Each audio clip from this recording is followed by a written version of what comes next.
I knew I'd be a painter by the time I was 13 years old, and went to school for painting, but and moved to New York right away after school. And initially, I did every job known to man.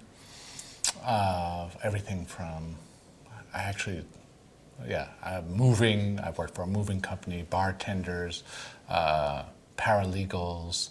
I worked for an advertising agency. I did illustrations. I was a short order cook. One summer, for like 2 months, I danced at a gay club, which was weird. My girlfriend would come and pick me up after the gigs. It was, I'd get like $50 a night. I shingled houses, but then about 22 years ago, I became a personal trainer, and then eventually opened up my own business. It was a kind of funny story where a collector of mine had a friend who was a personal trainer and a novelist, aspiring novelist, and she liked my work, and we made a trade for my work. She trained me at David Barton Gym, and she talked a little bit about being able to control her own time, just training people in the early mornings and then writing during the rest of the day. All of a sudden, David was hiring, and he and I got along really well, and I got certified, and then I went into business for myself. And that's been almost over 20 years that I've owned my own business. And initially it was just to keep myself in the paint, to just pay the bills. But of course, like all things, you dedicate yourself to, and I'm kind of like this, where I really I only do things that if I bother to do them, to kind of really utterly commit. So I really put myself into the work, and it has been very rewarding. I mean, not only financially, but painting is, as you know, a kind of nebulous project. It's one that I have a great deal of faith in, but it's hard to measure how we're benefiting the world. It's not that I don't have faith in it. I have so much faith in that kind of silent alchemy that happens. Even when you sell a painting, you really don't know what a person is seeing. So it's hard to measure. And now, as a trainer and also a physical therapist, I can measure the transformation of my clients, which is amazing.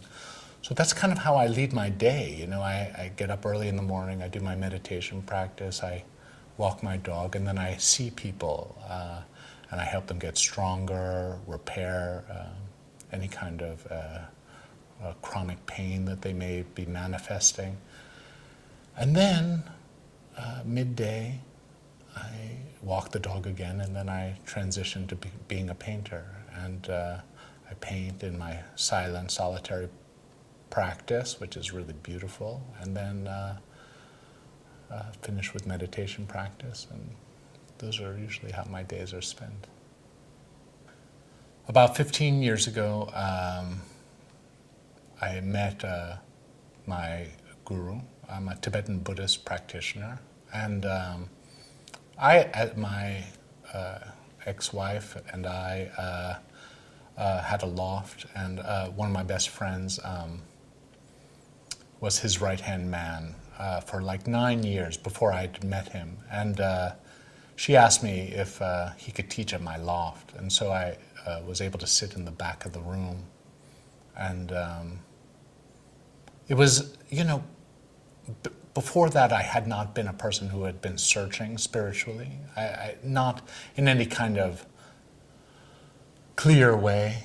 Painting is one of those things that I think, in a way, ripened me to hear the Dharma. But, again, these things are so slippery. It's hard to know what really led to me being able to hear things, but I was not in pursuit of anything.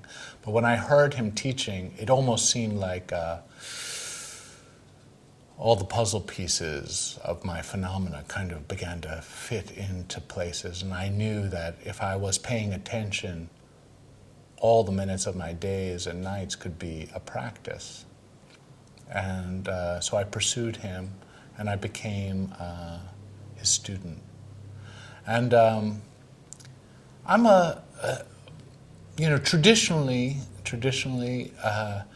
before this age, it was kind of a secret thing, to be a quote-unquote tantric practitioner, a Vajrayana practitioner. But now it's very common in the West to kind of openly talk about some of the things that we engage in. It's still, like all Buddhism, we're expected to just be practitioners. It's a lonely project, a solitary project that we do every day.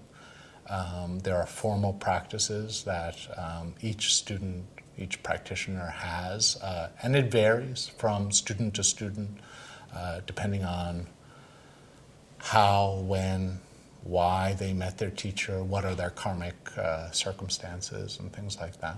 But I was taken under the wing by my teacher and given amazing teachings, and I've kind of applied myself as diligently. I mean, let me just say I'm utterly distracted all the time, but I'm doing the best I can to kind of know that I'm distracted, and that's kind of the practice fundamentally from top to bottom of the day and through the night as much as possible, to know when you're distracted. So I have these normal practices, sadhana practice that we do.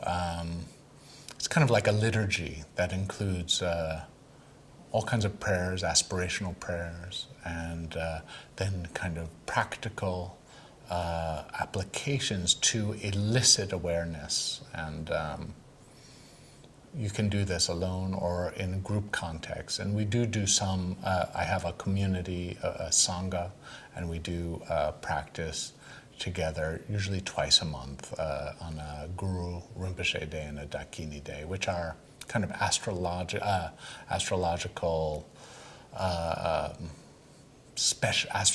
special times of the month that have to do with, the Tibetans are really wild in the detail that they're engaged with, but they're kind of heightened moments to do group practice. And so we do our best to get together and do these feast practices, which are practices to inculcate a kind of expression of non-duality. And we actually make food offerings, everything from meat to wine to sweets to sour to all kinds of everything. There's just a wide variety, and just to kind of practice having one taste meaning like recognizing that everything is kind of the same form, a projection of our mind, a display, and so the distinction between spicy and sweet begin to fall apart, and you just practice doing this. And we kind of make an offering to the Guru, and the Guru in Tibetan Buddhism is fundamentally just an outer expression of the nature of your own mind. I don't know. For me, it really is an important vehicle of my daily life. But there are so many vehicles for so many people, and I like to think of it as just, it suits me, and I don't feel solicitous to encourage anybody else to do it one way or the other, but it's a very perfect vehicle for me. I'm just not quite a year and a half out of a 21-year relationship. I was married for 19 and a half, 20, almost 20 years. Could you start that again, because I went blah. Oh, okay, So yeah. Go ahead. So I'm just like a year and a half, not quite a year and a half out of a 21-year relationship. I was married for 19 and a half, almost 20 years of happily. It was a kind of, I like to think of it as a very successful marriage. We're still friends. It was relatively amicable breakup. And I think we came to some conclusion that the love that we had to have a different container for one another. It was no longer romantic in a way. And anyway, it's been quite challenging, but also, one step after another, all of a sudden, I feel in full flourish again. And I'm slowly starting to date. But more importantly, kind of thinking and enjoying being alone and getting used to being alone again. And recognizing that in certain ways, even within the context of a relationship, you're always experiencing this aloneness. And had I not had this opportunity to experience this quiet time by myself, I don't know if I would have been able to reflect as deeply on how I kind of would almost fool myself thinking that I wasn't alone, even within the context of a relationship. And I think that that's something, we want to escape, and it's good to feel like you're a team sometimes, with friends, family, and a loved one. But it's important to know that, we're resting alone in this kind of adventure, and these little connections that we make with people are important and significant, but they're almost like reflections, not so much. Yeah, I mean, I don't have the language fully to describe this, but all to say that it's now a fertile time for me, and I've been enjoying this process, and enjoying meeting new people. It's a little problematic because I kind of can see the good in everyone, and that makes me not very discriminating in certain ways, and in other ways, it just takes I'm also 50 years old, so I'm kind of a really good editor at the same time, I can recognize when, a dinner is just a dinner, and it's nice to make a conversation, meet a new person, but not to move it further. So it's been really novel, this process of being independent and also desiring intimacy and desiring some connection. And so I'm doing both.